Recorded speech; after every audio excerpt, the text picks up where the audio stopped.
Welcome, ladies and gentlemen, to Working Title Sports Show as we end week 2 of the NFL season. How's it going, D? It's going very, very fun. It's going very, very fine, Chris. You know what? I got to say, man, for us as sports fans, man, especially us as Dallas Cowboy fans, Stress.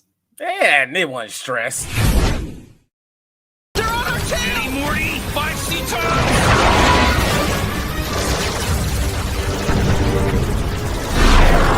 Steady, goddammit, 2 seat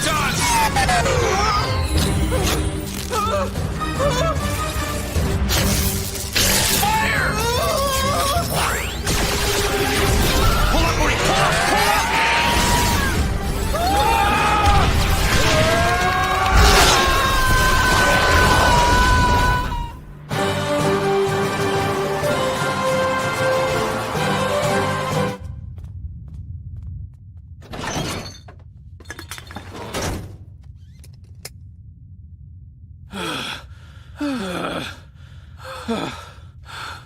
Fuck.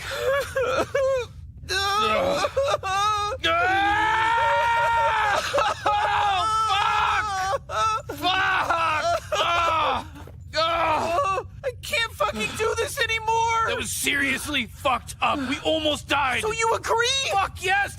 This was insane! That was pure luck! I was not in control of that situation at all. Look at this, Morty. Look at my fucking hand. Look at this shit. Why do you keep doing this to us? I don't know, Morty. Maybe I hate myself. Maybe I think I deserve to die. I don't know.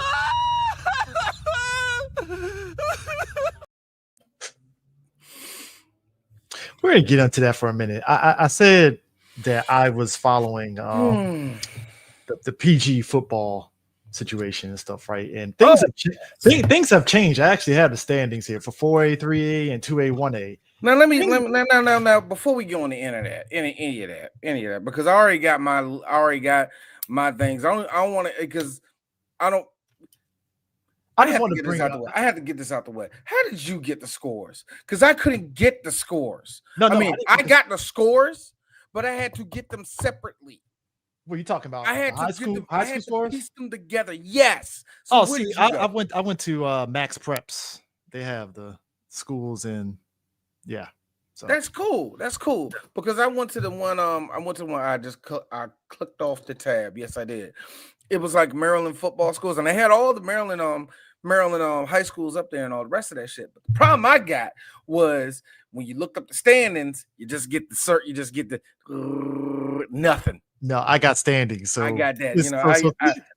Things have changed in the 4A, 3A since we were there. So you got Wise. That's the new school that's over in, I think it's over in Glenarden, I believe. Wise been there. What you talking about? New? They've been over there, man. 7-0. They're 7-0 in 4A, 3A. Eleanor Roosevelt 5-1. Whoa. 7-0? No, they're not, Chris. You're looking at last year's standings, ain't you? 22. It is only week 2 in high school, son. Okay, 1-1. My bad. They're 1-1. Thank you. Good God. They won their last one, and they beat Laurel 65-8. That's what I'm saying. They beat them 65-8. Now, all the scores that I got down here, we're just gonna keep it to PG.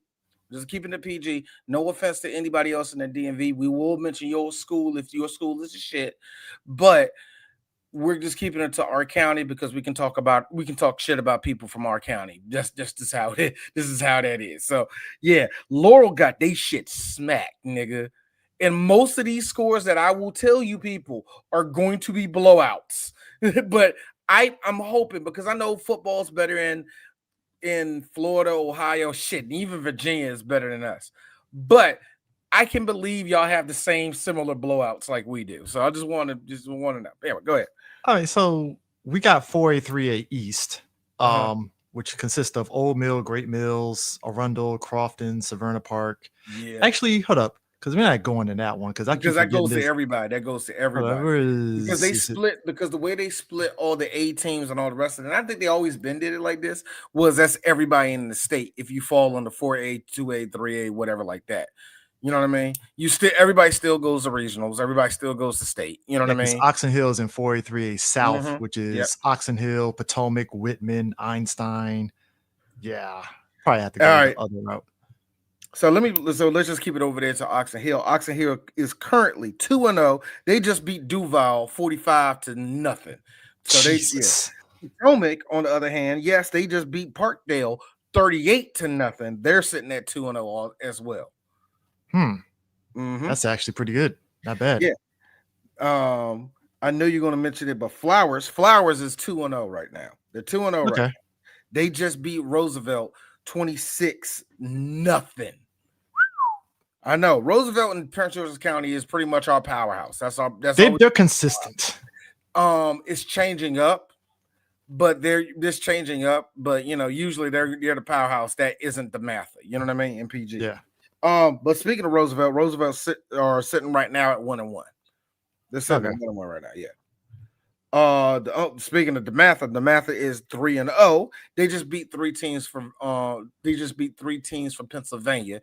And yeah, Pennsylvania football is better than all football, but good for them. You see these guys, Joe's up in Pennsylvania. That's a big school. That's pretty damn good. Anytime that we had to face off against Pennsylvania teams, we got our shit pushed in. Man, Pennsylvania is probably don't play with nobody in football, man. When it comes to Maryland teams, we're the pushover state. When it comes to that shit, I understand that shit. Chris, your school, Surrattsville is 0-1 right now. Y'all got y'all shit pushed in by Digital Pioneer Academy in DC. Now, just me saying that, you probably like, how bad, D? 0-60, my nigga. DC football teams are actually not bad. They're not bad at all. Usually with DC teams, they're either like super good or they're like I want to say bad. They're just bullies. We can beat up everybody else. Can't wait till that Maryland team gets here. Like that's their chance. Speaking of a team that's usually good, actually, one of the other teams that's usually good is my rival team. And right now they stink. I mean, they don't stink. I don't know how bad they are this year, but they are currently 0-2, and that's Friendly. Friendly usually gets as high up the state. They actually challenge that. I think they're the last ones in PG that won state, if I ain't mistaken. Yeah, they are. But if I ain't mistaken, yeah. But they just lost. They got their shit pushed in by Kip Prep in DC, and they just lost to Anacostia. They lost to Anacostia. These niggas have only scored 8 points in these 2 games, man. So again, DC schools don't fucking play around with us. Now, my school, Croston, we are 1-1 right now.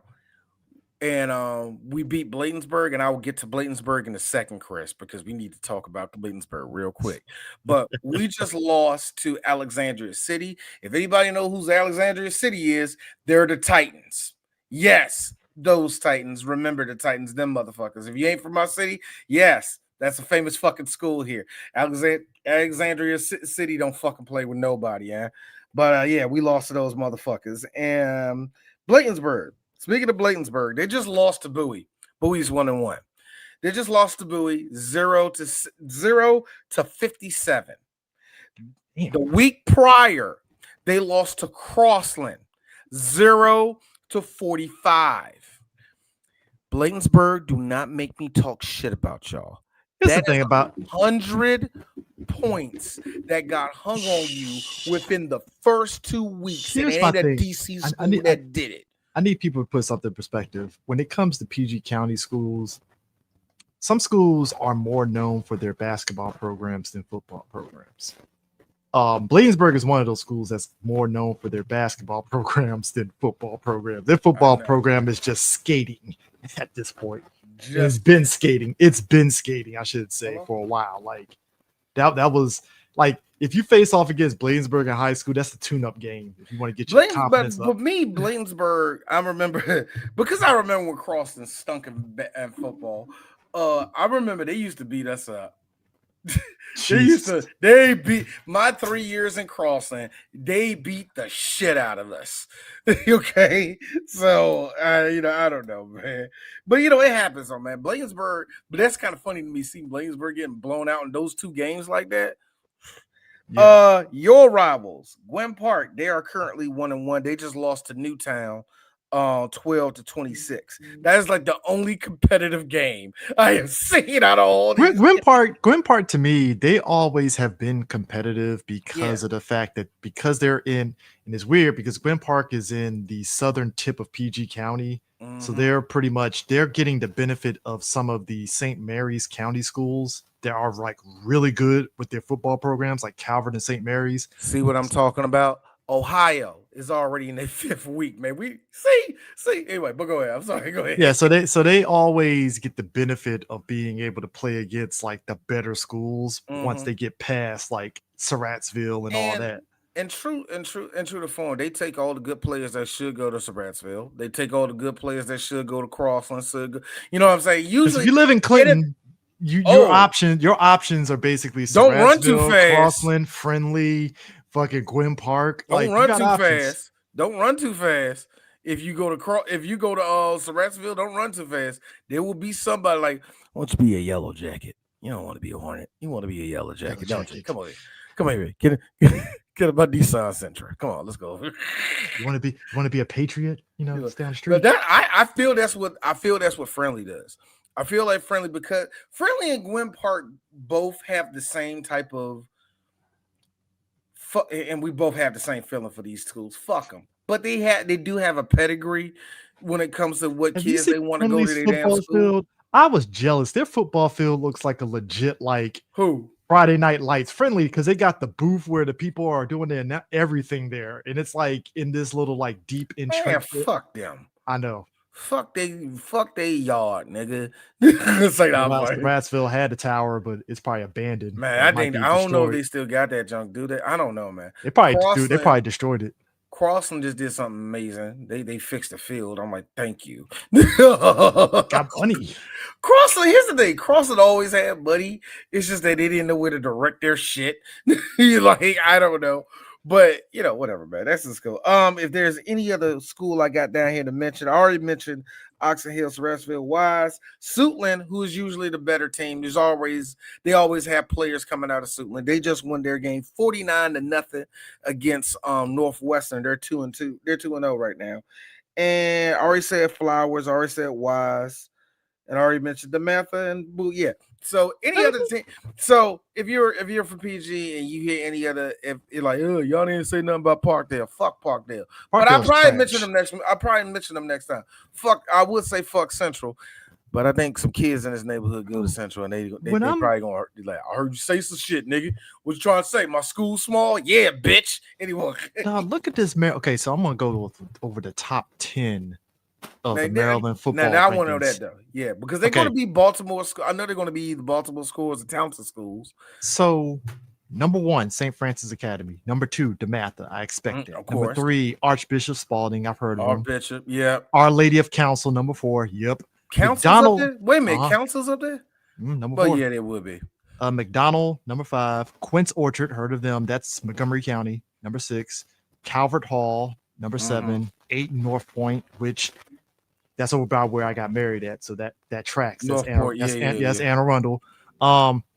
Loyola. Yep. Dunbar is number 10. Dunbar in Baltimore is always, they're a powerhouse to me. I respect the fuck out of Dunbar. The only ones from PG that are in like the top 20 is Wise, Bishop McNamara, and Flowers. That makes sense. That's right. I think Suitland will be up for it, but I don't know. But we'll see. We'll see how that tracking goes, because I do want to keep, like I said, I want to keep up with Maryland this year. That'll be our little promise for this year, that we keep up with Maryland. We might expand it next year to Virginia, wherever like that. Virginia feels like that's like a next level of like, what the fuck? You like, and that's where the good football's at in the I DMV. Think if you want to see the best football in the DMV, it's going to be Northern Virginia. Yeah, I'm about to say, because now if you're talking about some players, bro. If you're talking Virginia in totality, well, Southern Virginia is where it's like, oh shit. You think is Southern Virginia better in football? Southern Virginia. I'm just going to assume because of Southern.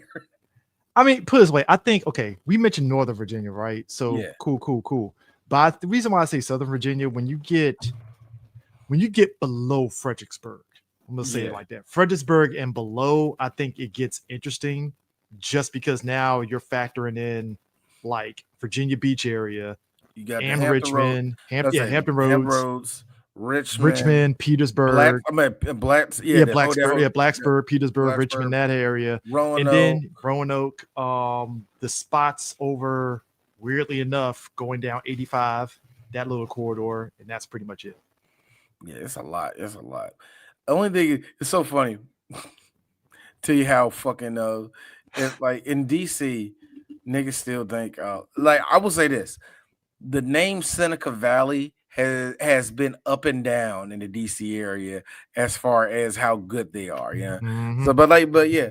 So, I don't feel bad. Crossland got their shit slapped by motherfucking Alexandria City. It's Alexandria City. I knew a coach there, man. They don't play. So, anyways, back to NFL.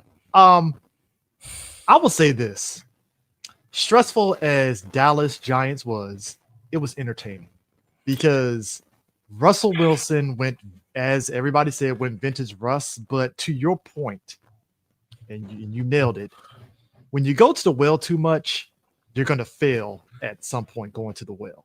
You know what? That's what happened. That's just the most Russ thing that was going to happen. He knows how to throw the deep ball, but there's only so many times you can do that before. And that's not said out of this hate, like he's going to fuck up eventually.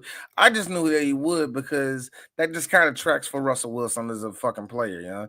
He has just done that before, man. But he was 30 for 41, 450 yards, 3 interceptions, and that, like I said, that dumb deep pass. But there is something that bothers me, and this is just something that should bother the Giants. Mm-hmm. You cannot count on that all the time. Yeah, Russ isn't going to give you 450. He ain't going to give you 450 every game. That's just, and the reason why I say that is because I'm going to give Cameron the good run and everything. But Scatterboo only got 45 yards. Russ gave you 23, and Tracy gave you 15. There's no running game to any of that shit. There's no running game at all.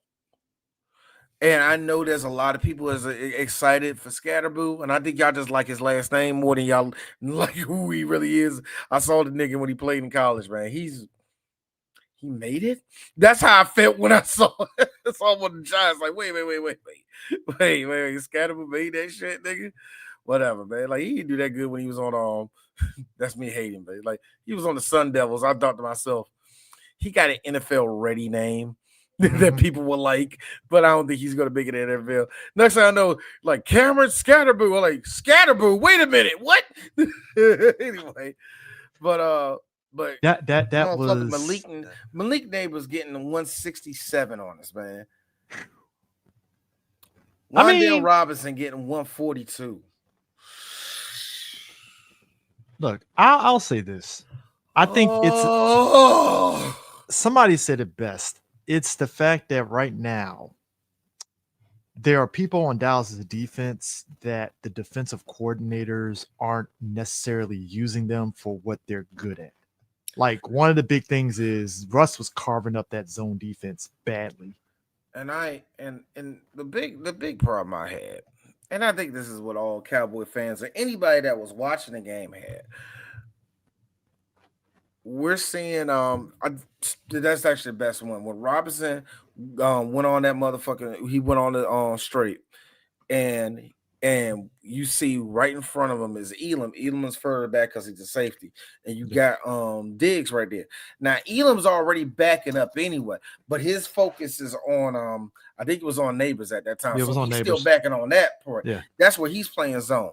The only way this shit works is for fucking Trayvon to start moving, and he didn't start moving until it was way too late. And he did this not once, not twice, but almost the entire game. He was slow by at least 2 seconds, man. Mm-hmm. It is unfamiliar. This is so unfamiliar to me when it comes to Diggs as a player. Like, yeah, he's not going to. I'm not calling him Darrelle Revis or anything like this, but the motherfucker knew how to cover somebody properly. You know what I mean? Mm-hmm. If you catch it over on Trayvon, you know what you did? You fought for it and you did good. It's hard to tell what type of corner he is, especially because he got hurt last season. Now it's questionable. Is he even that dude anymore, man? I don't like, yo. I mean, it's a question. It's a good question. It's a good question, but then the other side of it is Dak was running like he didn't have a fucking injury last year, and I'm like, as he said, good rehab. Everybody's different, and I think Trayvon's fucking injury was harder to come back from. Speaking of Dak went for 361 yards, 2 touchdowns, 1 interception. The interception that happened was it was that type of interception where it was a bad pick, but I don't believe this is one of the bad picks where you just like, fuck, I knew I did it. And yet it was one of those things where it's like, all right, to their credit, again, that's to Dak's credit. It's the aspect of it didn't deter him from like, oh shit. It's like, no, fuck it. It is what it is. And that's what it is. Like like I said, the whole demeanor of Dak Prescott is different this year than it was last year. And that's the one thing that I think Dallas has been really leaning on. That they got that leadership there. At least we know that Dak's not going to bend. Now, what about the rest of the team and all the rest of that? I think everybody else did their job pretty well, man. Motherfucking CD actually caught one real good ball. That was a good example of like, that's what you fucking do. That one we leaped for that mother. Now, he didn't have to do that shit, but the fact that he went for it, brought it down, and all the rest of that shit is one of those things where it's like, good, because that's who the fuck you are, yeah. But we must not forget one other unsung person who is going to definitely be a problem for some teams. And that's fucking Pickens. George Pickens. You think George Pickens is going to be a problem? I put this way. He's going to be more problem for us. This way. Else. The reason why I say that is because I think, and again, all the commentators were saying it, it's like you have George Pickens on one side, you have CD on the other, and that opens it up to like Turpin to get some like screen passes or get, zone, routes and stuff like that. And then when you see people like, okay, CD's been catching some balls, we got to double team him. George Pickens is now 1-on-1. Yeah. Boom. And then you got, and then that's not even factoring in Ferguson. But that's the problem, I think, with Ferguson. That's only a separate problem. This is not so much his thing, it's more of a him and Dak thing. They have to establish themselves a lot more because I don't think nobody's afraid of Ferguson. Yeah, you don't want to catch him slipping because he is one of those slippery tight ends. But I don't think nobody's scared of Ferguson. He's not Jason Witten where you're like, oh shit, it's Witten. He's not even. That's what I'm saying. He's not even like a Chris Cooley to me where it's like, fuck, I got to cover him. You know what I mean? Yeah. He's not even at that level, young. So it's like they kind of got to establish that both of themselves. The only thing I will say about George Pickens is that he does alleviate some pressure, not just for motherfucking Pickens, for CD, but he actually opens it up for a lot of people like Turpin, because Turpin crushes everything underneath. And also because we've been seeing it, and everybody who a Dallas fan agree, Miles Sanders should be the starter. He should be the starter. He definitely. Nothing bad to Williams, who was actually running very, very hard, but I don't see him. That was a hard 97 yards. Yeah, it was. And I don't think he's going to be. I don't think he's the one you want to start, but I think you have no choice but to use them in tandem because we still don't know. In the red zone, that's when you use Williams. I guess. For now, we're only 2 games in. So I don't know. I can't sit there and say that, but we'll see. But this defense, they can't be so stone-footed, man. They just got ran over, man. There's no stats on the defense I can even bring out, man. But like I said, CD got 112 yards. Good for him. I didn't know that, but still, man, that whole game, man, fuck you, godly. That's just let's watch. Nigga, just the game that kind of surprised me a little bit, but not really. Washington Green Bay. That surprised me slightly because I really thought Washington was going to bounce back from that. Yeah, bounce back. Actually, step up in this joke, but didn't know this was ending on a day-to-day from Jaden Daniels. Didn't see that one coming. Yeah, I think he got he has a leg injury apparently or something like that, allegedly. So it's like, ooh, They say day-to-day. I think he's fine. Man. I don't know. I mean, I think he'd be all right. But I think when it comes to Green Bay, though, the jury's out. Right. The jury's all right. The jury's out to me, and I know a lot of it is because of fucking what's his face god damn it Love. No. What Micah. There's a lot of hype. Look, dog. It's just a lot of, in my opinion, unnecessary hype. Oh man, Micah Parsons here. Tell the defense. Well, I mean, a lot of people saying Dallas, just let him go. Yeah, but like I said in the group, him getting those shots for his back, people need to keep an eye on that shit. Because look, Eric, hey Chris, I love how much of a hater you are. I ain't a hater. It's just like when that was brought up, I was like, oh, okay, interesting. Y'all might want to check his back. Speaking of which, fuck it, we're gonna get this out the way. Kansas City and the Eagles. Let me tell you something. Watching Kansas City throw shade at the Eagles for that tush push. First off, they got a lot of nerve going, the rules didn't work for me type of whining they was doing, man. It's amazing to me, a team that gets away with murder every single week. Like, it's one thing for the Patriots to be when they had Tom Brady to do it. Speaking of which, there's a little scandal that's going on right now where Tom Brady has an interest in the Raiders, and every fucking quarterback meeting they have, he's in the quarterback meeting, which is a conflict of interest. Yeah, I'm just saying, and he's on a commentator talking about this shit where he can just get information on all the. Swagoo brought that up, and I like how the NFL apparently don't give a fuck. And here's the thing: Swagoo brought that up on air, and Stephen A. and what's his face were kind of acting as though it wasn't a big deal. And Swagoo was like, "No, that's bullshit. Because just because you're excusing it because it's Tom Brady. If it was anybody else, you would have sat there and fucking went balls to the walls and been critiquing. But because it's Tom Brady, it's fine." It's like, no, that's bullshit. Like that is a huge problem if you have somebody like that who is doing commentating, but then no. And that's the thing that get me, Chris. If it was anyone else, this is why I really hate this weird bending of the knee to Tom Brady. Like he was the one to make the NFL good or some bullshit. That's the shit that pisses me off the most. You know what I mean? Yeah. I understand. Magic Johnson was an entertaining guy in the NBA. We got to make sure he's on the camera. Bro, Tony Romo would have fucking crucified that motherfucker. You ain't lying. If we would know that Tony Romo, hey, I talked to Jerry last night. I went down to the quarterbacks meeting. I saw Dak, and I saw they will kick him out of CBS.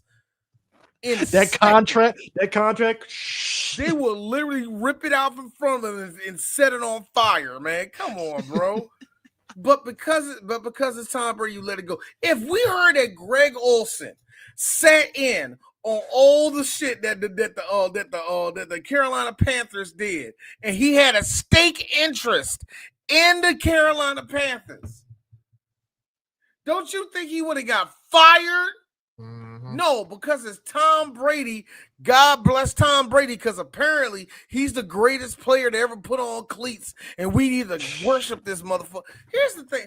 I want to like Tom Brady, but all you Brady sexuals find ways of making this nigga so unlikable.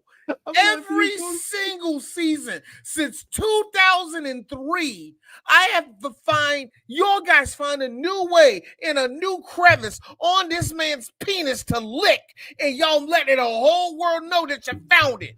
I'm tired of that shit, man. But anyways, this nigga been at 86 his whole fucking career. Had good coaching, and y'all go, well, we wish we was I gotta see that every year. Okay. Fair. To be fair to Tom Brady, though, let's be real. Tom Brady, nigga. Okay. Reason why I'm saying to be fair to Tom Brady. That nigga kissed his son on the mouth, that's weird. I can understand the comparisons between him and Mahomes, because if people really look at how he ain't out the woods. But the reason why I'm saying the comparison is this: when you look at the makeup of the New England Patriots and the fact that they ditched like top tier talent and got mid-grade wide receivers and running backs and stuff, and Brady still won Super Bowls in spite of that.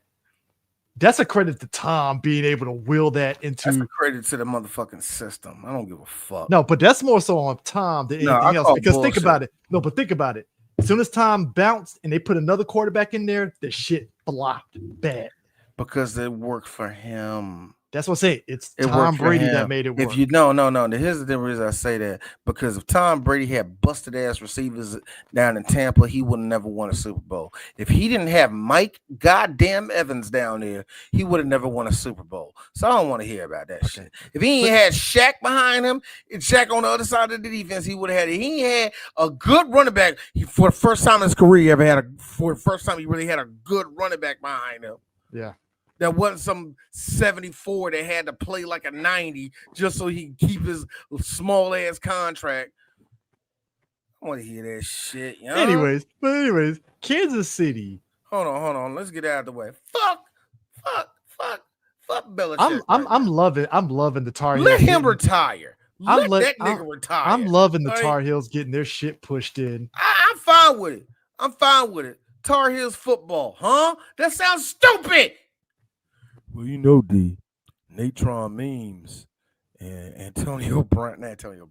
God, who else came from there? Antonio Brown. Wide receiver came from there. I can't remember. Whatever. You know, they came from there. And I know I said Natron Memes. I know. That's a name you haven't heard in centuries, huh? Natron Memes. If you don't know who Natron Memes, I'm going to find a picture of this nigga right now. That sounds like a white guy. You know who Natron Memes is. Natron Memes. Where is it? I think I said his name. Yeah, Natron. There we go. I spelled his name wrong. He did go to North Carolina. I was right. Ha! Natron Memes. But like the thing of it is, Kansas City. They're just all the bullshit that they were getting away with last year. It got neutralized by Philly. All of that is drying up, isn't it? And the thing is, you see the shirts they were wearing for the homeboy that seriously injured like 3 people in a fucking accident, and they act like this motherfucker got caught with some Jolly Ranchers and a robbery or some shit. You know, free my man. No.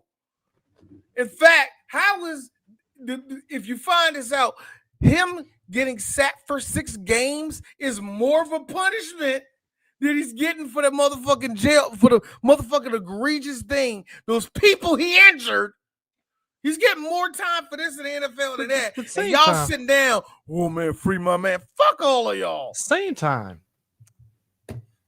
I really don't like the Chiefs right now. Wow. Anyway, I'm sorry. Go ahead. Same time, I agree with you about Philly where it's like they're winning, and I'll give them credit for that, but it's not like the dominant winning that you would think they would do. You know what I'm saying? I think, you know what, I think that's just their style of football. They just play ugly football. And look, am I annoyed at the push? I really think that's what it is. They just play some unattractive football. Am I annoyed at the tush push? Yeah, but like I think we all should be annoyed. But the thing of it is, the best way to stop it is to put them in 3rd down and 7 positions. Where it negates that shit. Because to me, it's like that's what I'm saying. That's the only way you're gonna do it, because it's like I don't hate it, but there is a measure of annoyance that comes with it. You know what I'm saying? Where it's like, how do you defend that? Short of taking a bat to somebody's legs and being, you know that, or pull out a gun and shoot somebody like that. That's really the only thing you can do. You know what I'm saying? Even the one play where it looked like Jalen Hurts fumbled it because of how the tush push is, you can't see. You know, it was just But it goes into what I said before. They have the best line in the NFL. They have the best line in the NFL, and they have done the tush push to death right now, to where it's just automatic for them. And to me, you have to use that against you have to use it against them. You have to use that shit against them. Like you said, get these niggas in 3rd, get them in 3rd and 3. They're in trouble. Okay. They have proven that to me. If you get them in 3rd and 3 and Saquon ain't 100% as he ain't 100%. You catch him behind the line, it's a wrap. That's what I'm saying. This is weird shit. How y'all got weapons and all of a sudden they all stall. AJ Brown, Jalen Hurts, the Saquon Barkley, the whole ass defense. It's amazing how they have every game, one facet of their game just completely just shut off. For whatever reason, we have seen days where Jalen Hurts was throwing directly at the ground and somehow they won by 15. This is the bullshit I'm talking about. We all know they kind of suck, but so far they have shown that they know how to win games. And I can't hate that. D, you know what I else? can't. But you know what else? So I said I know what else. Natron Means for the San Diego Chargers. Wow. Y'all remember this nigga? He played in the Super Bowl and got his shit pushed in by Ken Norton and the rest of that San Francisco defense, man. Steve Young was going to get that championship. The game that I said was going to be entertaining turned out to actually be pretty entertaining. Cardinals and the Panthers.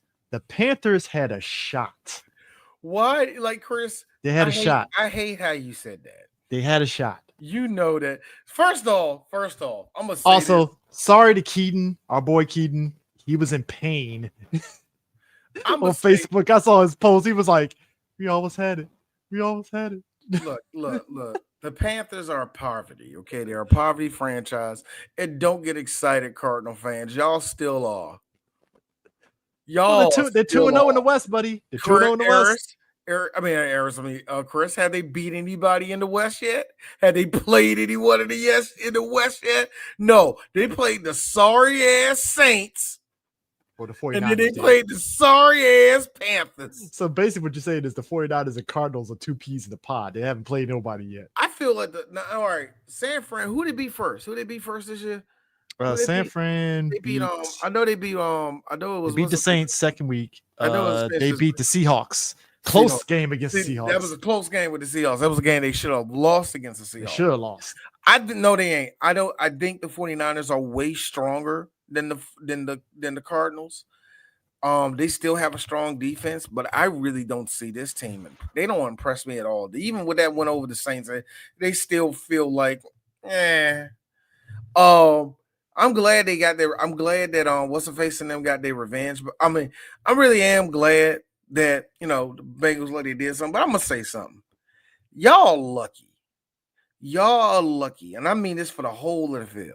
Y'all lucky that the Jaguars suck. Did you see that? Because the Jaguars, I am with a firm mind, Chris, that the Jaguars are actually a good team. They just suck ass. D. You know what I'm talking about. When you're a good team, like it's the AFC South, though. D, you know what, guys? This is not bad. We should win games, and you win nothing. D, it's the AFC South. Eric, Chris, like I said, they will be a good team if they just didn't suck ass. If they just didn't suck, they will be a good team. Did you there see is something there with this squad. That is all I'm saying. Did you see Taylor Lawrence and the coach have a back and forth where he looked at the coach and just said, Yeah. I was like, I'm done, man. Sunshine. He over it. He over it. Off right now. He is over it. Speaking of which, AD, speaking of which, the good old Colts, they're on a roll, 2-0. I will say this. They got lucky. That penalty. Sir, that is penalty at the end of the game. Where was the pain, Jameis? Yeah, just pain. It was pain everywhere. So we got to keep on pushing through and being resilient. The football gods, the football gods, Denver fans, yeah. The football gods hate Bo Nix. That's all I'm saying. 3 TDs, 1 interception. I mean, but hey, Daniel Jones put up a 300-yarder. The GOAT. But I can't take this shit no more, man. Daniel Jones. I'm sorry. How many? Wait, hold on. 316 yards, buddy. You got to be fucking 323 or 316. Yep. Jonathan, no, it's really what got Jonathan me. Taylor. It was Jonathan Taylor. See, I can forgive the offsides that made no sense. It's the fact that y'all let Jonathan Taylor run all over y'all. Bend you over and just say, Jonathan Taylor, the dude that don't know if he wants a big enough contract to leave Indianapolis, because I would have done it, but but this nigga, you better thank God he don't play for a good team. I am with it. If Dallas don't go out and get him next year, I swear. We need him. He needs to get the fuck out of Indianapolis because he ain't with his shit. Don't let this facade fool you. These are the Colts we're talking about, yo. They're going to cult it eventually, all right? Hey, look, they're the AFC South. They're going to win it all. Speaking of culting it, I told all of you motherfuckers, don't you dare. Don't you say he's your Jesus now, and you did. You know what JJ did? What? You know what what happened? What the fuck? Wait. I'm trying to pull up the stats and it wouldn't let me. What the fuck just happened? There we go. Jesus Christ. What was that about? Anyway. JJ McCarthy. We love JJ threw 11 of 21, 158 yards, 2 interceptions, 2 picks. D, to be fair, though, Bijan Robinson. I'm gonna say this right now to Bijan Robinson. He is a monster. You are a monster. I am looking forward to your NFL career. I said so much dirty shit about you when you played for Texas, but you don't play for Texas no more. You're a pro now, and I want Bijan Robinson to be top 10 in the next 10 years. D, he is a monster, bro. Here's my thing. That was the most saddest fucking game I have ever watched in my life. Even with the 2 interceptions, Minnesota was still within earshot of actually scoring and getting themselves back in the game. And it was just like Atlanta was just kicking field goals. Other than that one TD from barely got 100 yards on y'all niggas. Other than Allegra getting that one rush TD, Atlanta's offense was just trash. Stagnant. I don't know. Y'all lucked up. Y'all lucked up by Bijan running all over y'all, putting Nike signs all over y'all fucking foreheads, and this nigga never touched the end zone because Atlanta is still Atlanta. And yet, Chris, I don't hate the Vikings, but I can't stand them. Let me make it very clear. I don't have no real ill will towards the Vikings. Mm-hmm. I don't. I actually want them to finally win their Super Bowl so they can shut the fuck up. You know what I mean? But real talk, I don't want them to win anything. You know what I'm saying? That's my status quo. Y'all not winning shit. That is my status quo. So speaking of not winning shit, I like how the Bears thought for a brief moment in the first quarter, they had a shot, and Detroit said, "Bitch, you thought." Detroit beat the living shit out of them. And when I thought the game was over, they threw another pick. Oh my God. We talked like Chris. That's a demoralizing ass weapon right there, to be honest with you. 3 teams that are on my list. We just talked about how bad they were. We just talked about how bad they were. Not the Cardinals, the other team they beat. Well, hold on. It's going to be the Titans, the Jaguars, the Dolphins, and the Bears are going to be the worst teams this year. Ooh. Those are the 4 I got. They're going to be bad. Those are my 4, you know. I can agree with that. I can. And the way the Bears play, man. All right. I'll take Jacksonville off that shit. I'm sorry. I'll take Jacksonville all that shit and put the Panthers on. My bad. Oh, Panthers, yeah. Yeah, the Panthers. They're not going to do nothing. But it's just, I feel like I really thought, you know what? Maybe this be the year. Maybe Caleb Williams is actually. He looked like he was running for his life the entire game, bro. I mean, look, Speaking Jared of Goff didn't even try and put up 5 touchdowns on these niggas, bro. which, did you love how Steelers got their shit pushed in by Seattle? Interesting. Because now I really don't know what the fuck the Steelers are. Because this loss is like, there you go. That's Pittsburgh. They're a 9-8 team. He gonna be over 500, all right?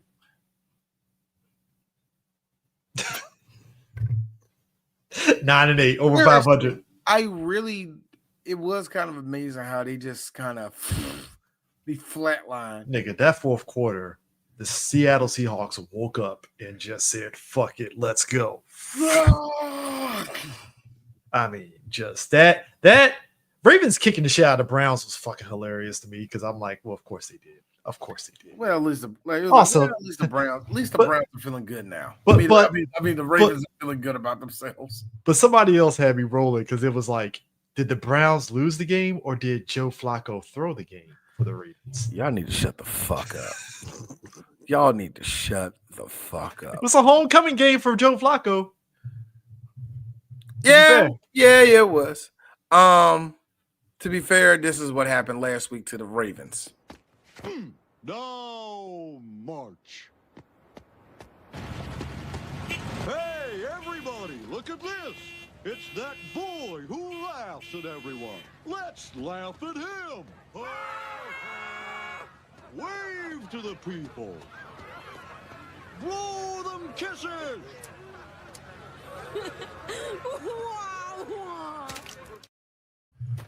Speaking of which, our boy did it again.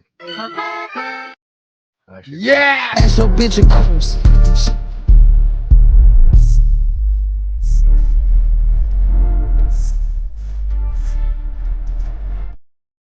215 yards, 2 TDs Again. against the Texans. And came back and showed y'all what a real quarterback is. You know, he's a comeback story. He's the guy that left the Browns and thrived. You know, it's amazing how Baker Mayfield is just so middle of the road, and yet he gets the job done. But y'all want to sit and tell me, you know, D, you let Jameis Winston shut up. Shut up. D. In shocking news, Diamond Dogs are 2-0. Good. Chris, I told you. Is this our agenda for the year? The Diamond Dogs? I am not totally rooting for the Chargers, but I'm looking at the NFC West and AFC West going, oh, the Chiefs are not good anymore. I am going to be like the Cobra Kai sensei, sweep the leg. Dog, the bloodshed that I want to come out the AFC West might happen because I think the Broncos are going to get 2 more losses like that, and then they're going to get mad. I think the Raiders are doing just fine because they're not going to go nowhere, but I need them just this much kind of feisty, just like, hey, they're not going to beat us. Get them, fellas. And they run in there and actually win a game, against the Chiefs or some shit. I'm telling you, there's going to be bloodshed in that thing. The Chargers actually look like they want to win shit this year. That's going to set off the Chiefs. And then between those two fighting, the Broncos are going to find some way to go, we want our last 7. How? Guts, motherfucker. You know what I mean? Why is it guts? That sounds like the most white people think. That's what I'm saying. I really have this division eating each other alive. So we'll see, like I said. All right. We're going to go into college football for a moment. D, because I watched it. Hey, Maryland, you didn't have to beat the shit out of Townsend the way you did. They had to.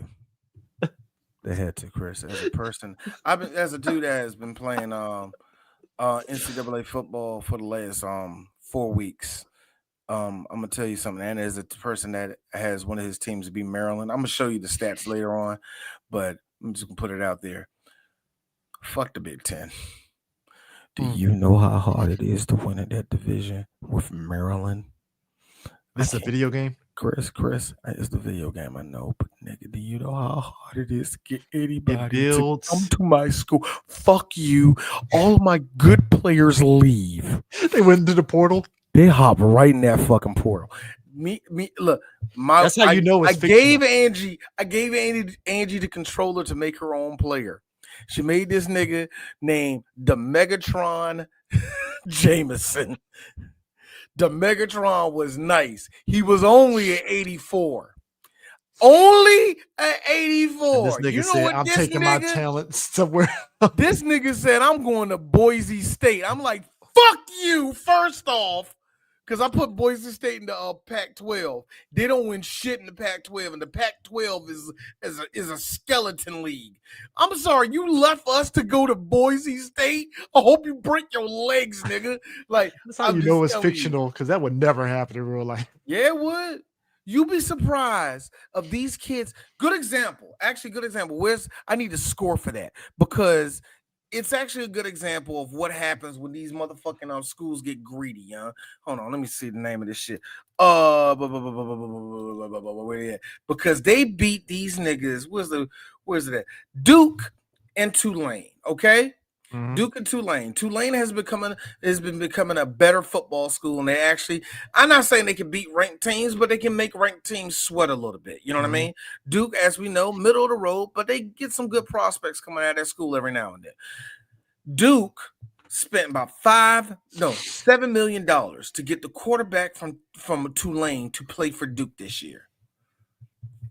They lost that game to Tulane 34-27 in a fucking thriller. Tulane wasn't losing in none of this game. It was actually one of the best games of the week for me. And just to see that they went all out to get a quarterback from that same college just to lose to the same fucking college. That's what happened. Everybody hops in, at least in the video game, they do it like if you don't have enough prestige, they want more prestige. They want more playing time. They want more of this. I'm fine. And this is the one thing about the transfer portal I'm fine with. I'm fine with players that want to do that. You got 5 years. In some cases, the way the NCAA treated like 6 years. You know what I mean? Y'all got time to do so. But know this, the second time's up and Roger Goodell doesn't say your name, you better take your ass to the unemployment line, or you better go to UFL, because nigga, it's done. So I am fine with anybody hitting that transfer portal, but do it for the right reasons and not a selfish reason that's going to cut your own career short. That's it. But anyway, there was some good games. There was some good games. Yeah, there was some Georgia Tech and Clemson. Dog, I am so happy that Clemson lost this bitch at the end of the game. They had a kickable, a very winnable field goal. Shake. All you saw was White hit that field, man. I will give Georgia Tech this. Georgia Tech is a better team than I give them credit for this year, and they're 3-0. Do you see them being? Do you see them being ranked? Do you see Georgia Tech being ranked?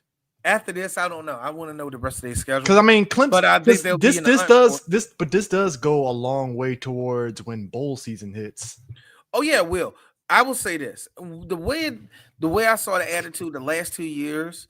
Two losses is your limit if you're Clemson. As for Georgia Tech, it matters how the rest of their season go. If they're legit, they're going to be up there. If they're going to make it, basically, like I said, you got to lose as little as possible. Yeah. So the only thing you're allowed is probably 2 games, and that's only if you're a big, strong school like Clemson. Clemson, like I said, but them losing is just wonderful. Georgia Tennessee was the one that I felt for Tennessee because they almost had it. You know, like I really hate when the dogs actually get by everybody and win like that, man. But I can't even get mad at that, man. Tennessee played a really tough game too, man. I thought they was gonna win that bitch. I really did. Georgia probably gonna get ranked number 3 out of this after this, but we'll see. Honestly, I'm shocked that South Florida was even ranked for them to get their ass whooped by Miami the way they did. Because I'm sorry, they was ranked. They was ranked number 18. They were 18th. Get the fuck out of here. Whatever. Dead ass. That's amazing. Miami kicked the shit out of them, and Yeah, Oregon and Northwestern was actually pretty decent, but Oregon pretty much ran away with it once it got to the second half. The game I saw was fucking LSU and Florida. What really get me, and now how many picks did he throw? Legway. A lot of people was talking about Legway on Florida. Yeah. Everybody was talking about Legway on Florida. He threw 5 interceptions. That's insane. 5 fucking interceptions. Now, a lot of people say that same thing about Nussmeier. The thing about everybody say about Garrett Nussmeier on LSU is that he does throw picks. He only threw 1. He got a touchdown, 1 pick. And you got Legway, who got that same type of hype around him, but he throws 5 in a big fucking game. Yeah, granted, you're in Death Valley, but fuck that, nigga. You threw 5 in a big primetime game. That's hard to come back from, man. And LSU. But the only thing I don't like about it is that 5 picks and LSU only got 20 points out of it. Yeah, give the respect to the Florida defense, man. But come the fuck on, bro. Yeah, that's they be better than that, man. I mean, yeah. So, I just wanted to get that out the way and stuff. But oh, you finally got the picture up. What? Oh, okay. Okay, yeah. so this was a moment that really. And I gotta give credit to Eric Bischoff for pointing it out. It's a situation where this is a double-edged sword. So WrestleMania in 2027, I don't know. Yeah, 2027, is going to be in Saudi Arabia. On one hand, money-wise, you're going to take a hit because it's not like, say, you did WrestleMania in Canada or the US. I'll even go so far as to say if you did it in like England or something like that, right? At least you got people can actually get to it, right? Mm-hmm. But you're doing it in Saudi Arabia. And seeing everybody on stage, nobody wanted to be there. Nobody wanted to be there. Like this picture is one part of it, but there was another picture where they looked there like, what the fuck? I can't find a picture of it, but Bianca didn't want to be there. Charlotte, you can tell didn't want to be there. Undertaker had the same look of Triple H on his face. They both had the same look of we're here. Yeah. Oh my God. Stephanie didn't want to be there. Seth didn't want to fucking be there. Oof. Liv didn't want to be there.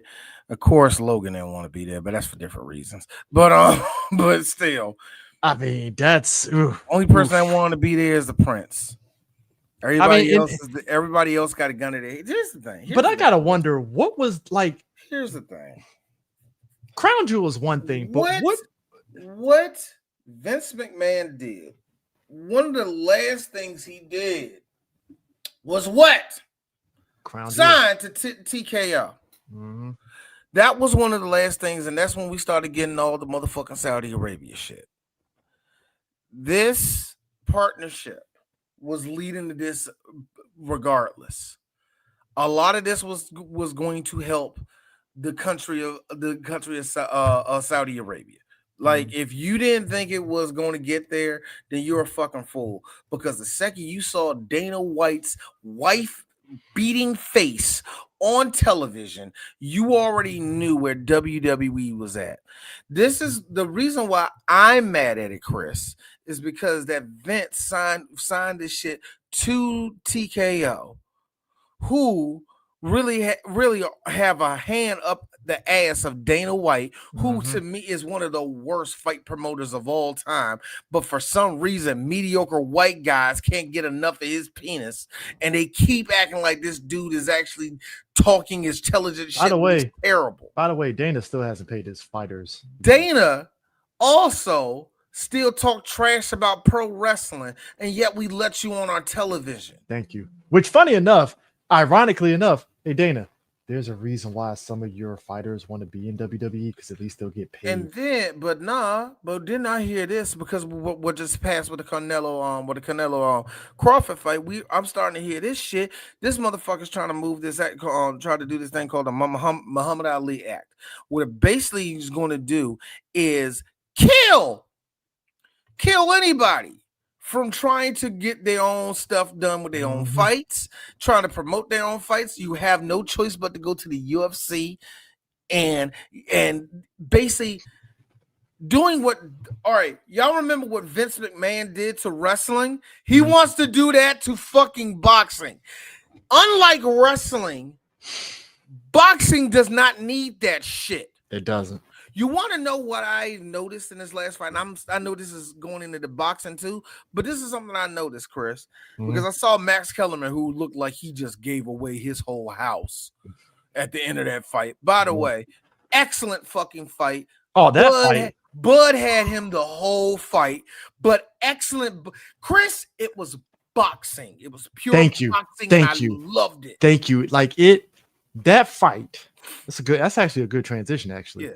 That fight, it brought back memories of like watching, like being at my uncle's fight parties, and you see Tyson Holyfield, those fights where it's like, or Sugar Ray Leonard, like those kind of fights where it's like, oh shit, they're going at it. Like, all right. For me, it reminded me of Felix Trinidad versus De La Hoya. Oh yeah. It reminded me of those fights. It reminded me when Sweet Pea. Now, actually, no, when Sweet Pea fought on Trinidad. You know? Yeah. It reminded me of that. It was this weird type of buzz where you're seeing like, oh shit, these niggas was rocking. But now it's like, because we're used to always the best pound for pound fighter being the heavyweight. Now we're seeing, of course it switches over every now and then anyway. But now we're seeing like, oh, this is the shit that motherfucking Sugar Ray been waiting for. Sugar Ray is at home like, I'm waiting for this shit. You know what I'm saying? Just those two lighter dudes going at each other. Carnelo is still the fucking GOAT to me. But nah, this was gonna happen. I knew Bud was gonna win. He caught that tag. Just when Bud walked out with the motherfucking came out with the motherfucking mariachi show, I was like, Carnelo getting fucked up. Dog. And that joke when he hit him so hard, he looked at him crazy. Yeah. What I meant to mention was this, Chris, when I said all that, is something that was brought up, and this goes back to Dana White, and it goes to all of fighting for me. This is just me. This is just personal feelings.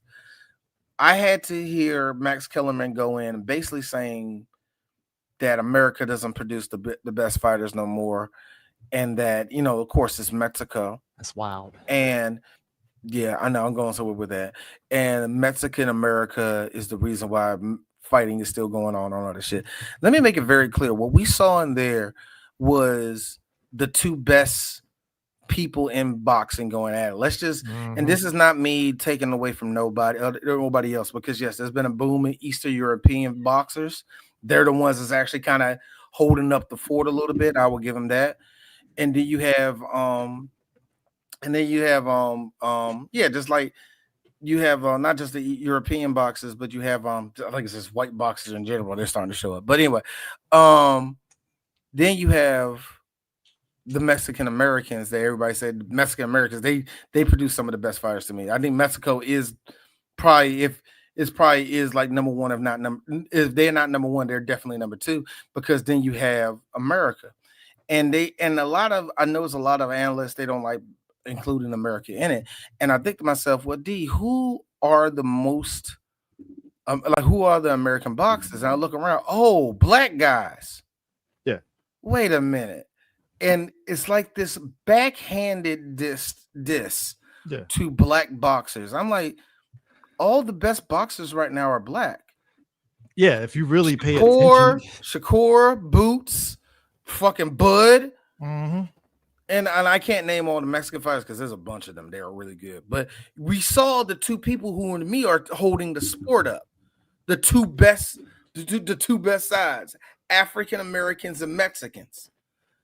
And it's very fitting when you think of how America is, how anytime we talk about this country, we have this thing to talk about how hardworking the Mexicans are, and then nothing else, which means the Americans are not doing nothing, which means who's the most American? I feel this way when I hear this with basketball. Mm-hmm. When they talk about basketball, the world's caught up. Oh, black guys aren't good. Jokic, number one, the GOAT. That's why I basically hear, oh, the black guys ain't good enough no more. That's what I hear. And I know I'm probably taking it too far on that one, but that's kind of what I get, because like we rule that sport. Y'all don't, because I'm pretty sure if it was a bunch of Larry Birds out there, well, we're giving it the old United States try. That's what I would be hearing right now.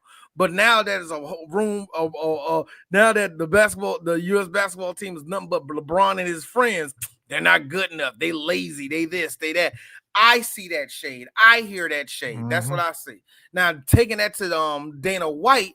Dana White has that same feeling with all his fighters that they're not smart enough, which in and of itself is fucked up. To handle their money. They're not smart enough to do anything, but he will ride the dick of his favorite fighter, like his favorite 6 fighters.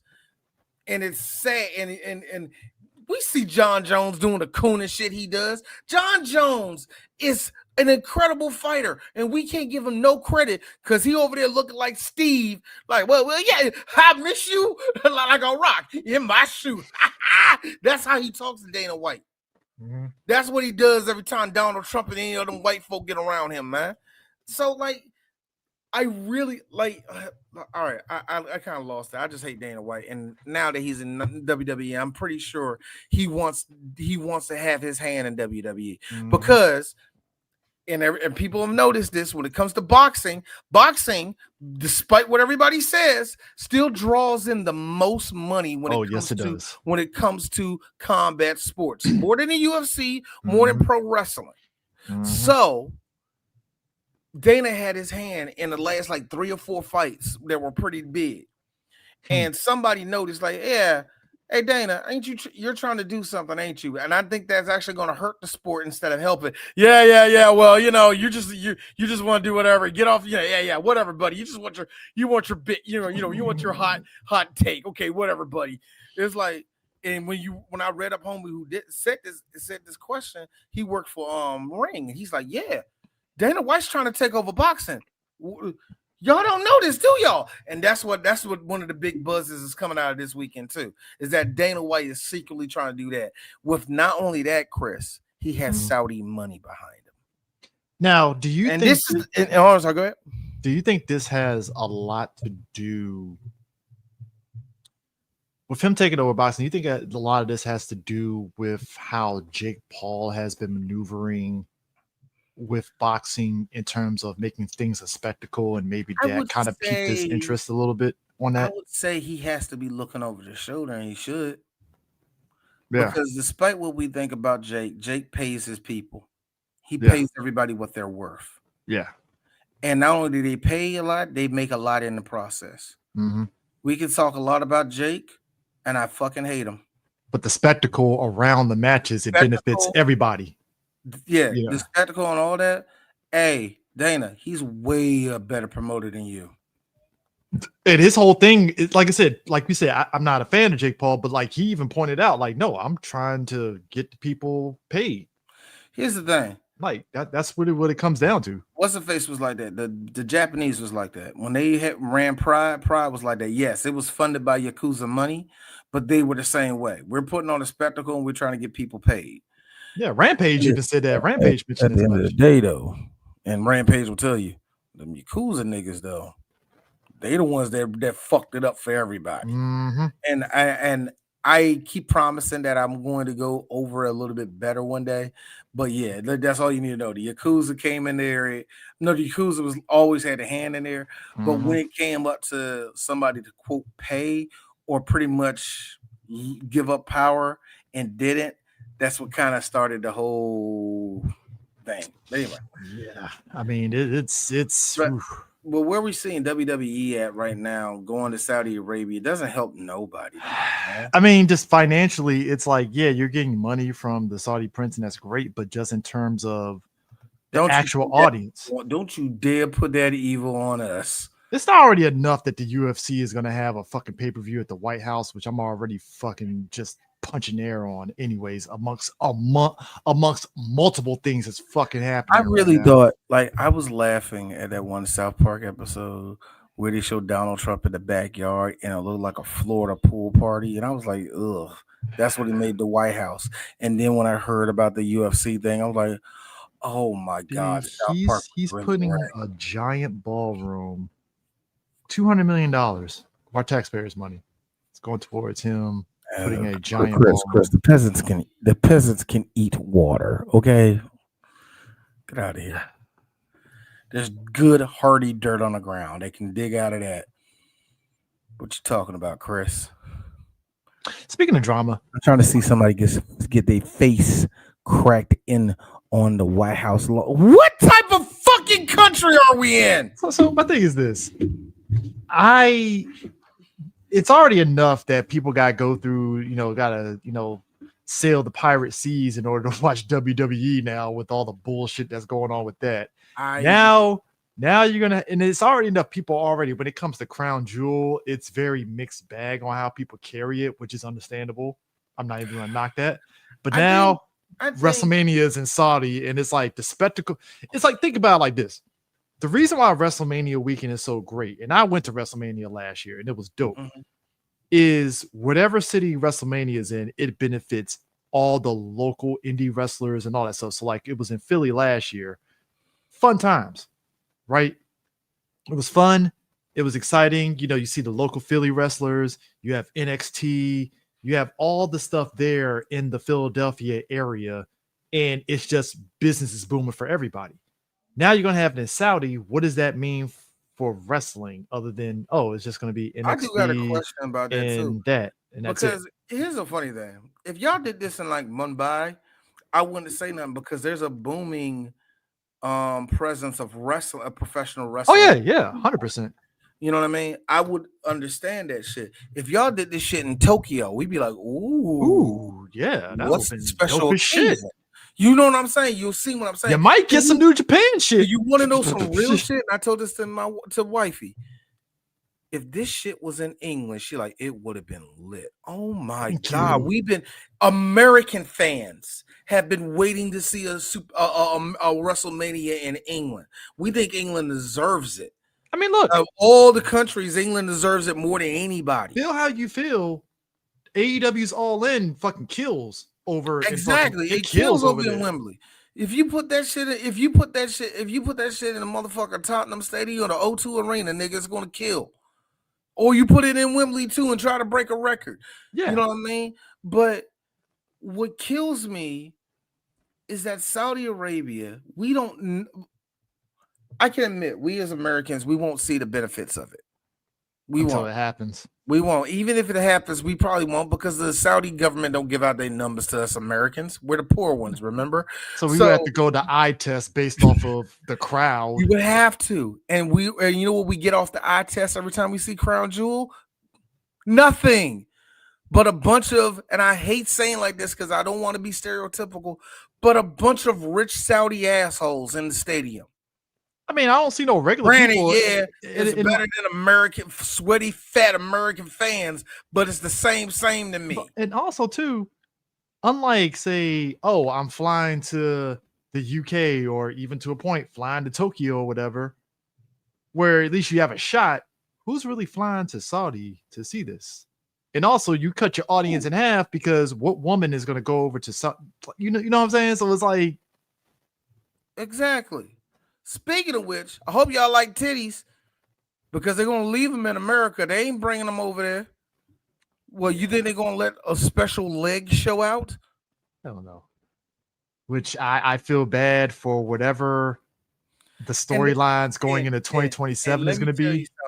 I don't like nobody's opinion right now in wrestling, whether we agree or not. I just don't like hearing nobody talk about wrestling, like, because I'm mad at everything. But I will say this to all the people that are clocking these WWE fucking sycophants. Look at me, you asshole. You talking about will be better for the girls. Look at me, you dickhead. You constantly harass these women for not looking sexy enough. And you mean to tell me you just gonna be fine with them covering up their legs? Fuck out of here, man. I respect the women and I want to see a little bit of cleavage, bro. So let's come on, bro. We ain't getting none of that. I mean, just and also, Chris, and this is my big America is no better than Saudi Arabia. Let's make this very clear. The bloody Chris, you and I are proof of America's bloody history. Okay. Like we are seeing it right now, play it out in this country of how fucking evil we can be. So I don't want to hear this whole little thing. Well, we can't have our wrestlers over there.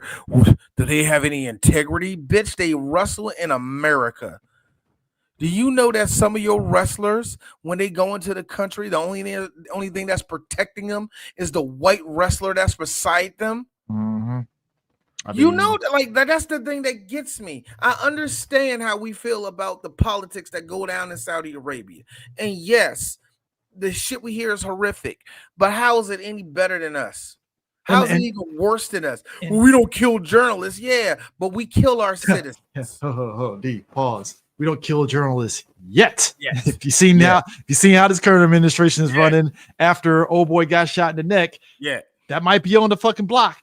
Knock on wood. I don't want to see Don Lemon outside of a store. You know what I'm saying? Like, you know what I mean? Like, come on, I don't want that to happen, but I don't want it. If I had money, it would be him. But if, like I said, that's the only black guy they know. Really, all I wanted to know.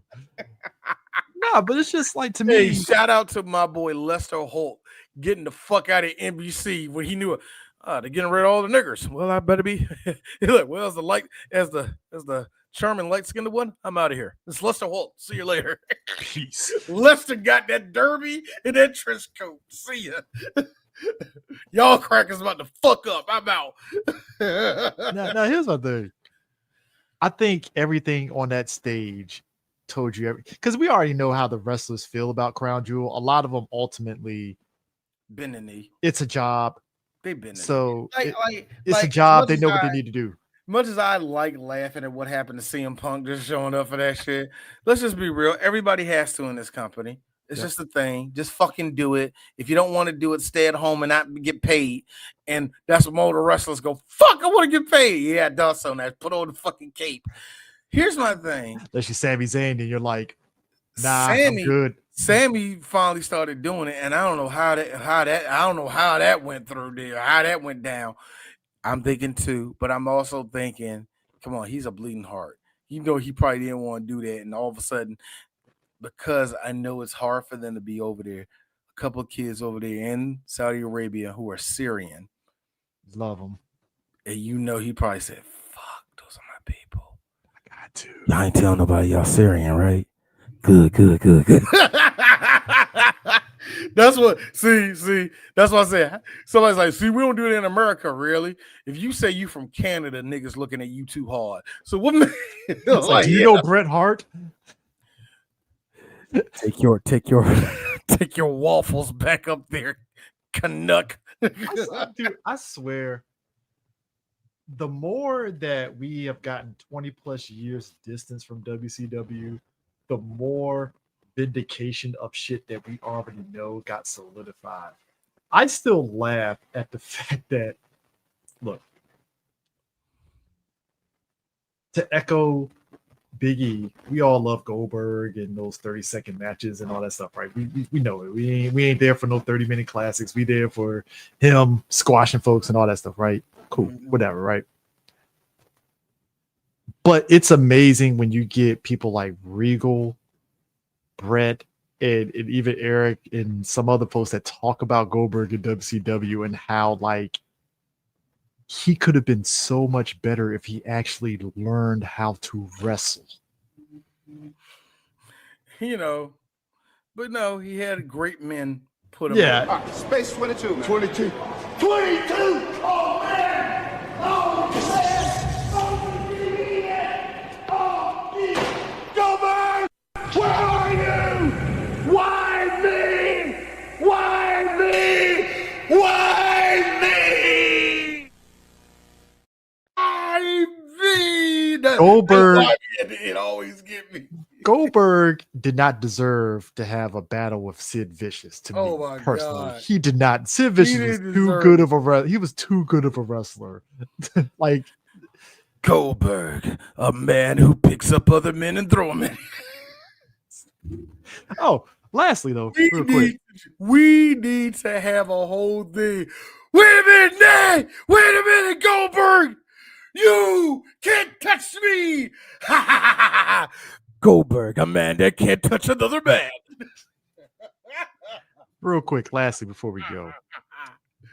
So there's a do that, yeah.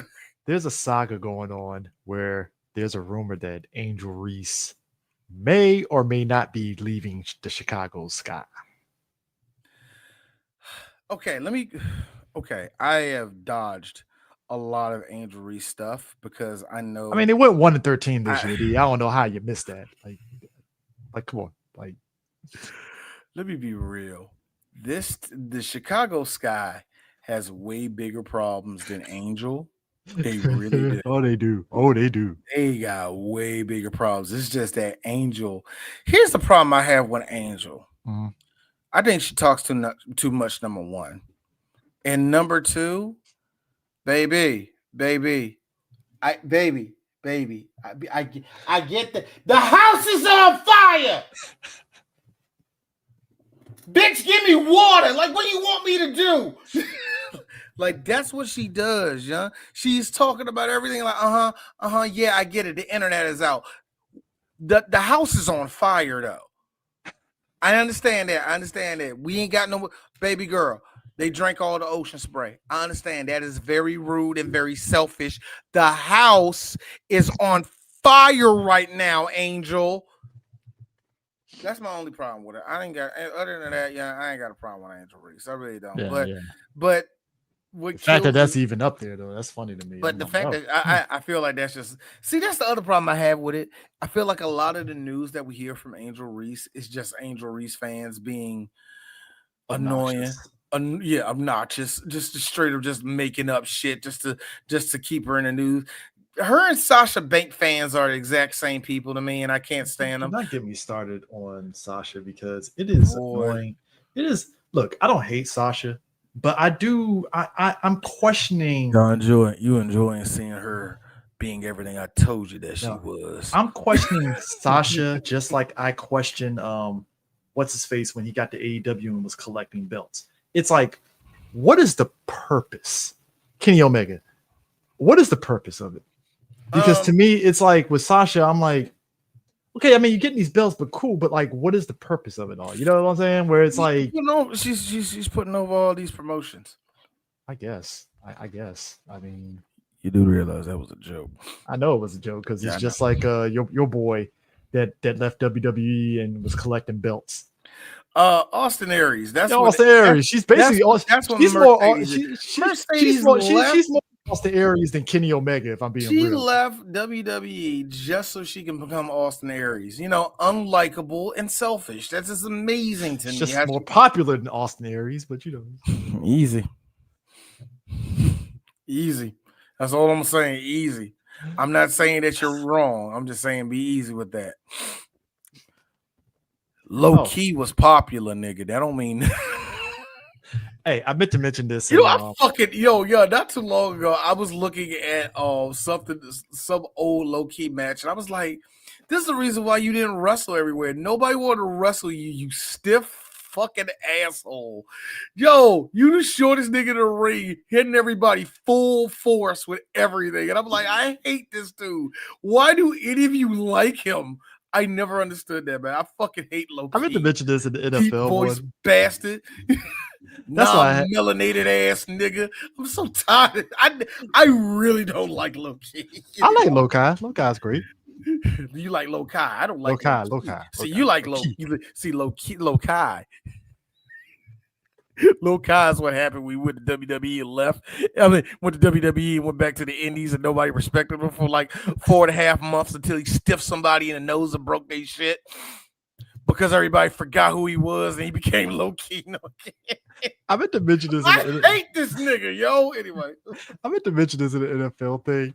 There are certain times in the NFL where you laugh at just injuries that are just like, how?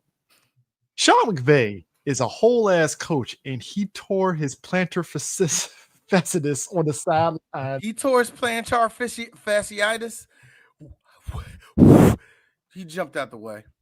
He jumped out the way, twisted his shit, pulled. He was limping on the sidelines, and he was limping on the sidelines, and people were like, "Damn, what happened?" Right? And then he was like, "Yeah, I tore my plantar fasciitis." He tore the meat off of his foot, the bottom of his foot. That's what I'm saying. How the fuck did you do? But here's my thing. Hey, Sean, it happens. Hey, Sean, what shoes were you wearing I'm pretty sure this is what happened. He jumped out the way, and when he landed, all that just said shrimp. You know what I mean?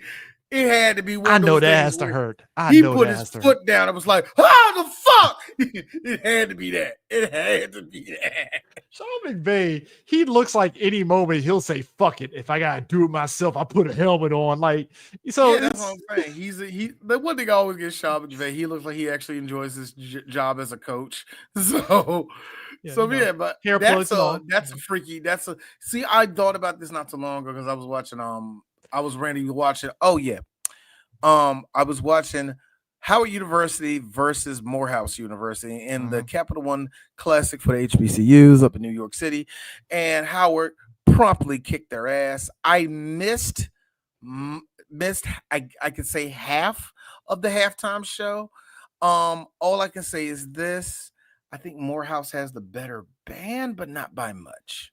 I didn't hear all of Howard's, but what I heard of it was good.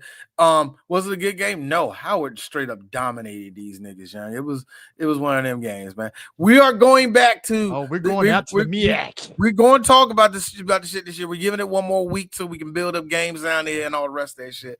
But yeah. But I just wanted to throw that out there. It's good to see the black colleges play all the time, man. Bethune-Cookman was playing somebody too. I forgot who they were playing. Who they playing? I don't know. I didn't even see the game like that. So I can't even tell you. I didn't see that. God, what was it? It was actually another black college. It was actually AA. Forget it. It doesn't matter. But that's pretty much all I got, man. Anything else? NBA European League launching in 2027 or 2028. They're trying to make another Euro League out there, and I think it's actually a fair thing. They should do that. That's going to be interesting. How that works. If it's a way for them to open up more space for players that are getting siphoned into the NBA, cool. But how do you do that when you are now? Is the Euro League and the NBA FIBA. coming together? NBA and FIBA. Oh. Yep. Okay, I gotta see how this works.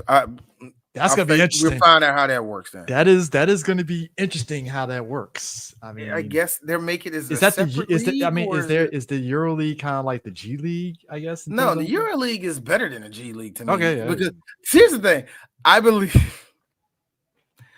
in my rank, the only team that can get an NBA team is pretty much going to be an NBA team no matter what. A G League team is way weaker. A Euro team is better than a G League team. Can beat a few NBA teams, but they're not going to beat everybody.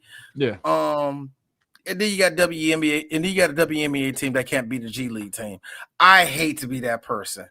Oh, I hate to be that person. I ain't got none of these girls beating a G League team, bro. So yeah, we'll see how that goes. But yeah, that's pretty much it. So yeah. Anyway, yeah, I guess that's it. Peace. Well, peace out.